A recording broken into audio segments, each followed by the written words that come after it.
Hello everyone, welcome to study scan.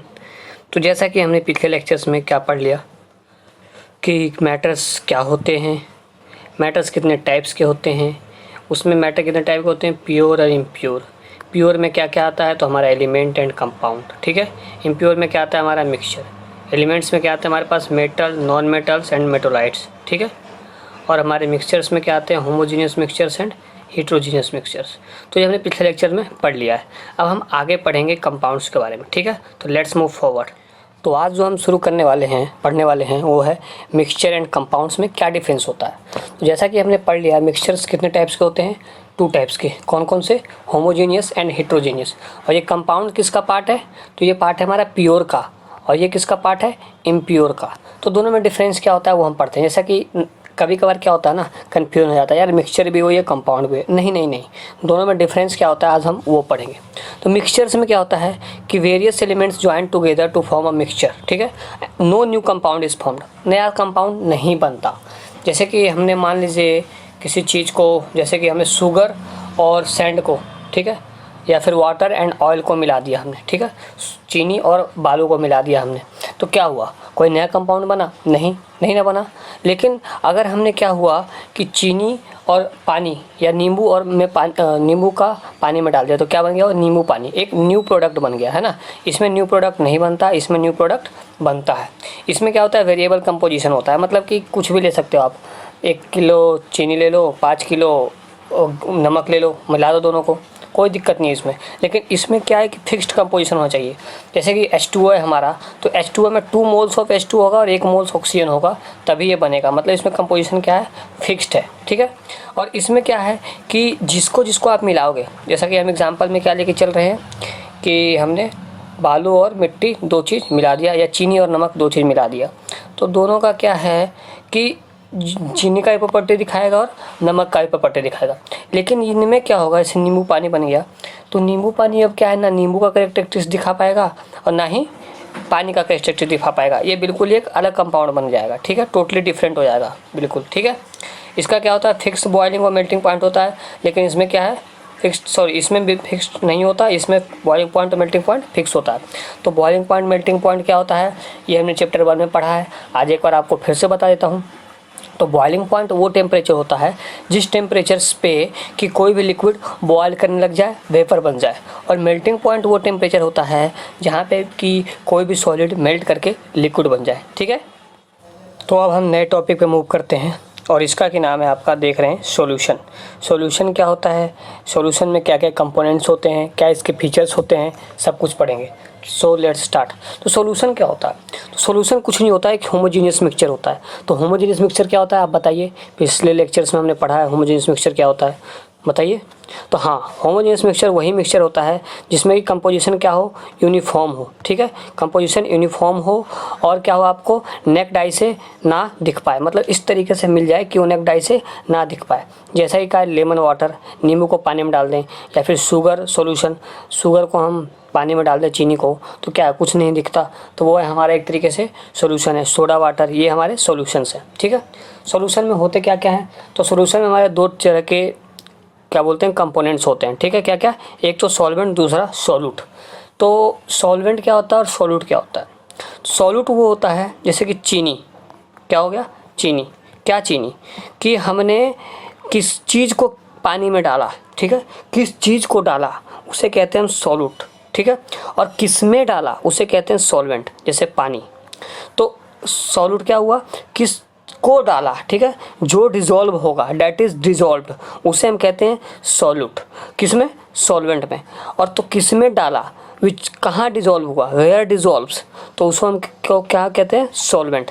जैसे कि चीनी पानी में, चीनी हमारा क्या हो जाएगा, सॉल्यूट, क्यों, क्योंकि चीनी को हमने डिजोल्व किया, डेट इज डिजोल्व, तो क्या डेट इज डिजोल्व, चीनी। लेकिन किस में डिजोल्व किया, तो पानी में डिजोल्व किया, तो पानी हमारा क्या हो जाएगा, सॉल्वेंट, ठीक है।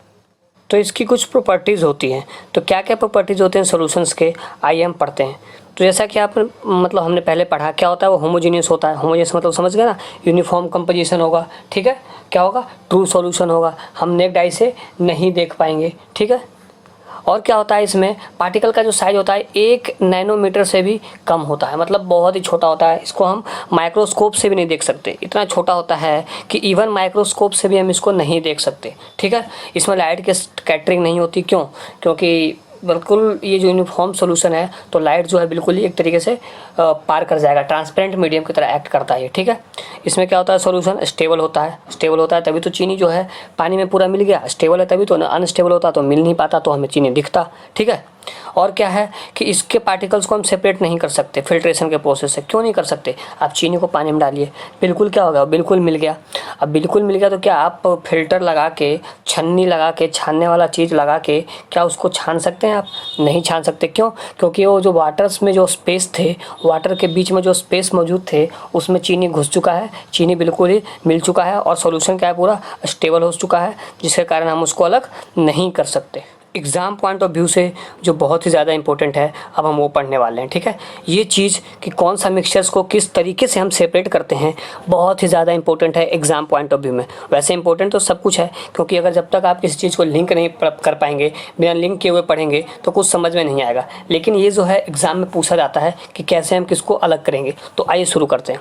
पहला है हमारा टू इमिसिबल लिक्विड, मतलब कि जो आपस में घुलनशील ना हो। जैसा कि क्या है, तेल पानी में, जब तेल पानी में जाता है तो आपस में मिक्स नहीं कर पाता ना, नहीं कर पाता। तो उसको हम कैसे सेपरेट करेंगे? तो उसका सेपरेट करने का तरीका है हमारा सेपरेटिंग फनल का यूज़ करके। सेपरेटिंग फनल को जो हम यूज़ करेंगे तो क्या हो जाएगा, तेल तो नीचे आ जाएगा और सॉरी तेल ऊपर आ जाएगा, और पानी जो है हमारा फिल्टर हो जाएगा। तो इस तरीके से इससे हम इस सेपरेटिंग फनल का यूज़ करके एक चीज़ और हम कर सकते हैं कि एक्सट्रैक्शन ऑफ आयरन। जो आयरन जो है ना हमारा, आयरन तो प्योर फॉर्म में पाया नहीं जाता है, ओर्स के फॉर्म में पाए जाते हैं, ठीक है। तो ओर्स से आयरन को अलग करने के लिए भी हम इस तरीके का यूज़, इस मेथड का यूज़ करते हैं, ठीक है। तो ये समझ में आ गया आपको। दूसरा है हमारा अमोनियम क्लोराइड और सैंड का मिक्सचर हो। अमोनियम क्लोराइड क्या होता है, साल्ट होता है, ठीक है, कॉमन साल्ट अमोनियम क्लोराइड और सोडियम क्लोराइड NaCl, ठीक है। इन दोनों को जब क्या होगा, और सैंड को जब आपस में मिला दें तो उसको कैसे अलग करते हैं, तो उसको मैं अलग कैसे करते हैं, सब्लिमेशन से। तो सब्लिमेशन क्या होता है, चैप्टर नंबर 1 में हमने पढ़ रखा है, अगर आपने नहीं पढ़ा है तो पिछले वीडियोस जाके देखें। तो सब्लिमेशन क्या होता है कि process of conversion of solid into a gas. किसी भी सॉलिड को हम डायरेक्ट गैस में कन्वर्ट कर सकते हैं, या किसी भी गैस को हम सॉलिड में कन्वर्ट कर सकते हैं, ठीक है। तो इसमें क्या कर रहे हैं हम, सॉलिड इन दोनों को जब मिलाएंगे तो दोनों क्या हो जाएगा, सॉलिड। उसको हम क्या करेंगे, जब हीट करेंगे तो क्या हो जाएगा, गैस में कन्वर्ट हो जाएगा, जिसे हम कहते हैं सब्लिमेशन, ठीक है। तीसरा प्रोसेस है हमारा डाइज। डाइज मतलब समझते हो ना, कलर्ड इंक।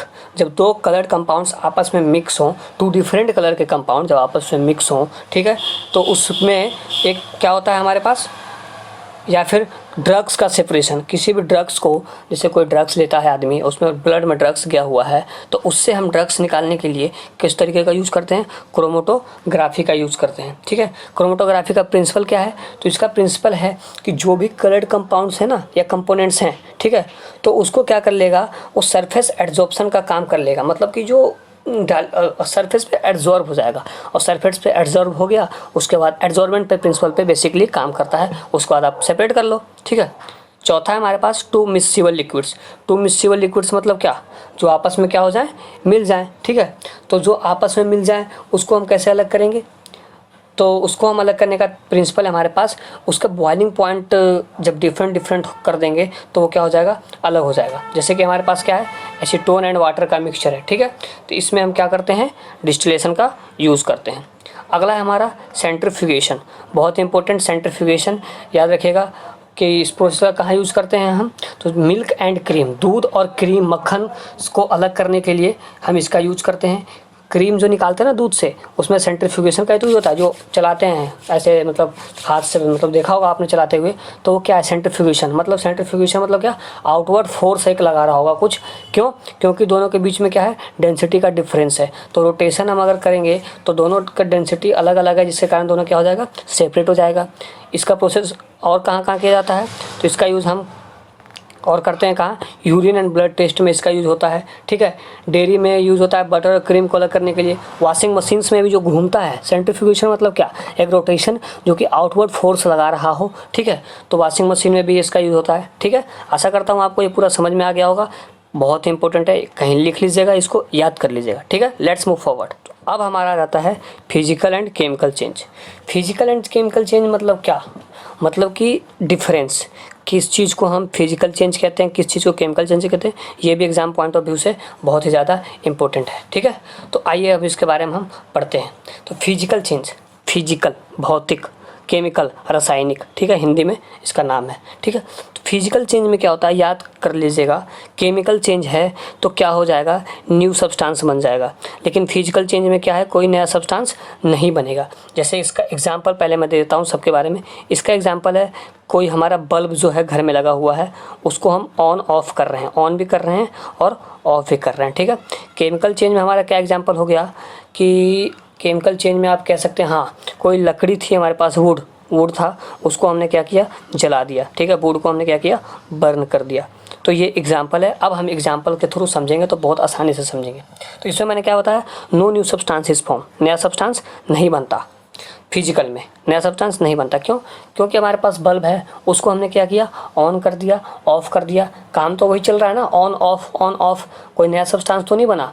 बल्ब ही तो बल्ब ही है, बस उसमें हम क्या कर रहे हैं, कभी बंद कर दे रहे हैं, कभी चालू कर दे रहे हैं। केमिकल सब्सटेंस में क्या, न्यू सब्सटेंस बन जाता है। कैसे, से हमारे पास लकड़ी था, हमने लकड़ी को क्या किया, जला दिया, तो अब क्या बन गया, राख बन गया, कोयला बन गया, ठीक है। तो नया सब्सटेंस ऑब्टेंड हो गया, है ना। इसमें क्या होता है, प्रॉपर्टीज रिटेन रह जाती है।